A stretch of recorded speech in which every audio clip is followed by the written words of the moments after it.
আসসালামু আলাইকুম, সবাইকে ওয়েলকাম করছি পড়ন্ত বিকালে রূপসা ব্রিজ থেকে। আজকে আমি খুলনা রূপসা সেতু অথবা খান জাহান আলী সেতু নিয়ে কিছু কথা বলার চেষ্টা করব ইনশাআল্লাহ। ভুল ভ্রান্তি হলে ক্ষমা দৃষ্টিতে দেখবেন সবাই।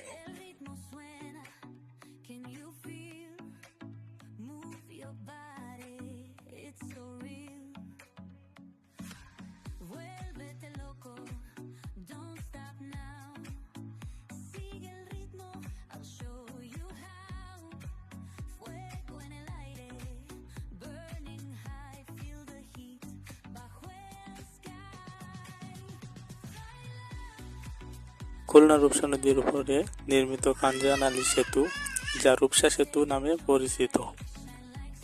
এটি একটি গুরুত্বপূর্ণ সংযোগকারী সেতু, যা খুলনার সাথে দক্ষিণাঞ্চলের জেলা ও মংলা বন্দরের সড়ক যোগাযোগ স্থাপন করেছে।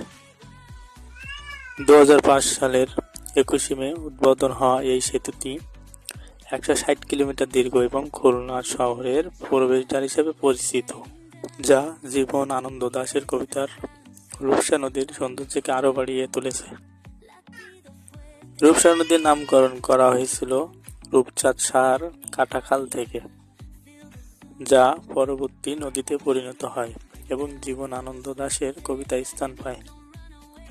রূপসা নদী পারাপারের জন্য একটি স্থায়ী সেতু প্রয়োজনীয়তা অনেকদিন ধরেই ছিল। অবশেষে দীর্ঘ প্রতীক্ষার পর 2005 সালে 21 মে মাননীয় সাবেক প্রধানমন্ত্রী শেখ হাসিনার হাত ধরেই এই সেতু উদ্বোধন হয়। এই সেতুটির আনুষ্ঠানিক নাম খান জাহান আলী সেতু হলেও এটি রূপসা সেতু নামে বেশি পরিচিত। রূপসা সেতুটির দৈর্ঘ্য প্রায় 1.60 কিলোমিটার এবং প্রস্থ 16.48 মিটার, যেখানে পথচারী ও অযান্ত্রিক যানবাহনের আলাদা লেন রয়েছে।